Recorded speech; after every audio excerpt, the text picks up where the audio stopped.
رمز و رازهای تاریخ اسلام، از روایت‌های ممنوعه تا رازهای پنهان. در طول تاریخ بشر یک نور بزرگ برخاست و از خاوران درخشید، نوری که بر آسمان‌ها تابید و در دل‌ها جاودانه شد.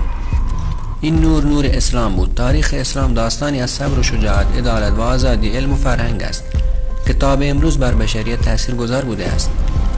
همین چیز با ظهور پیامبری فرازمینی آغاز شد، پیامبری که با صدای آرام و مهربان دین نوین را به جهان معرفی کرد.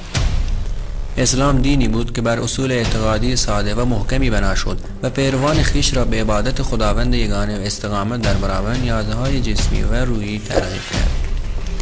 عزیزان، در این ویدیو تعریف پنهان از اسلام رو بشنوید، پس تا آخر ویدیو همراه ما باشید.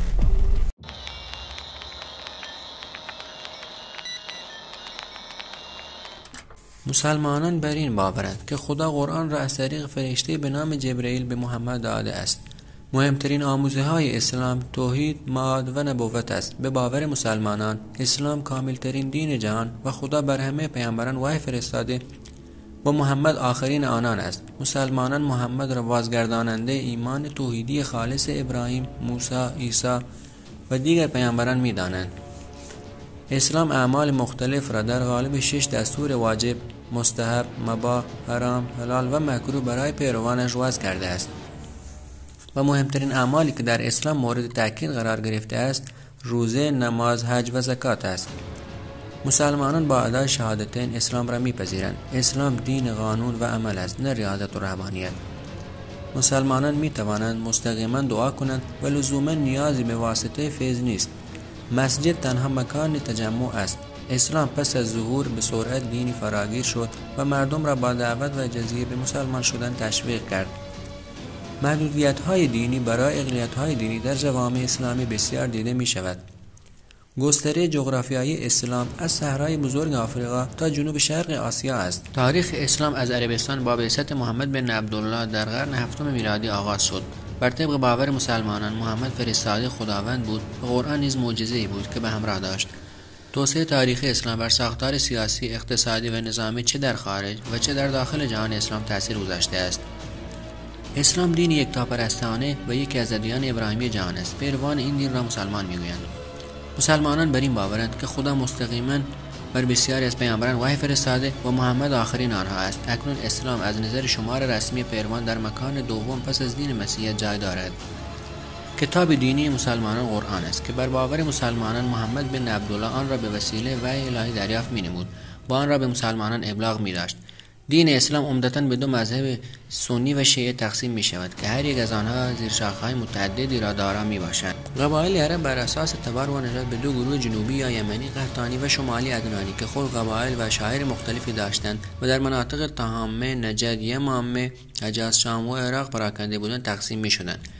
بسیاری از قبایل جنوبی به مناطق شمالی نقل مکان کرده بودند و بیشتر عرب ساکن مناطق شمالی صحرانشین بودند و به طور عمده به شترپروری و شترداری اشتغال داشتند. در هنگام ظهور اسلام در شبه جزیره عربستان اعراب 3 دسته بودند: اعراب باده، اعراب نجد و اعراب حجاز. اعراب باده قدیمی ترین قوم اعراب که پیش از همه در عربستان میزیستند اما نسلشان منقرض شده بود. اعراب نجد، این قوم در شرق شبه جزیره زندگی می‌کردند و نام عربستان را به نام جد خودشان یعنی عربستان سعودی قرار دادند. اعراب حجاز اصیل‌ترین قوم عرب بودند که در شمال و غرب شبه جزیره ساکن بودند و به دلیل وجود کعبه محترم‌ترین قوم عرب به حساب می‌آمدند. محمد در سن 40 سالگی به پیامبری برگزیده شد و در بین مردان علی ابن ابی طالب و در بین زنان خدیجه اولین کسانی بودند که به وی ایمان آوردند. محمد تا 3 سال پس از بعثت دعوت خود را آشکار نکرد و پس از سال 3 با وحی از طرف خداوند دعوت خود را آشکار نمود. اولین گروهی که محمد آنها را آشکارا به اسلام دعوت نمود عموزادگان خود مردان بنی هاشم بودند. پس از آن به کوه صفا رفت و تمام قریش را آشکارا به اسلام دعوت نمود. در ابتدا سران قریش نسبت به محمد بی‌اعتنا بودند، اما زمانی که محمد به تمسخر بت‌ها پرداخت سران قریش نیز تصمیم به مقابله با محمد گرفتند. اولین اقدام آنها گفتگو با ابو طالب بود تا او محمد را از اسلام باز دارد. ابو طالب نیز به خواست آنان با محمد به گفتگو پرداخت که محمد نیز در جواب وعده‌ها و پیشنهادات آنان رد کرد. این کار چندمین بار توسط عرب صورت گرفت تا در نهایت محمد عزم راسخ خود را در این راه با ابوطالب در میان گذاشت و اون نیز در جواب خود را حامی و همراه محمد خواند. سران قریش پس از آن که کمک خواستن از ابوطالب را بیهوده دیدند، تصمیم به یاری جستن از یهودیان مدینه گرفتند. علمای یهود نیز 3 سوال را برای پرسیدن از محمد مطرح کردند و گفتند اگر محمد پاسخ اینها را بداند در پیغمبری او شکی نیست. سران قریش زمانی که به مکه بازگشتند آنها را از محمد جویا شدند. محمد نیز به آنان قول پاسخگویی داد تا آنکه پس از 15 روز به روز زمانی که سران قریش احساس پیروزی می‌کردند محمد پاسخ آنها را داد. جبرئیل دلیل این تأخیر را اعتماد به خود داشتن محمد و نه توکل بر خداوند عنوان کرد و از او خواست تا بعدها از آن فقط بر اراده خداوند توکل کند. 5 سال پس از بعثت محمد فاطمه از خدیجه متولد شد. از سوی دیگر با افزایش تعداد مسلمانان بتپرستان قریش نیز آزار و اذیت خود را بیشتر کرده و حتی آنان را شکنجه می‌کردند. در این بین سمیه ونیزنی بود که در راه اسلام کشته شد و بسیاری از صحابه محمد چون بلال، عمار و یاسر نیز مورد شکنجه‌های سخت قرار گرفت.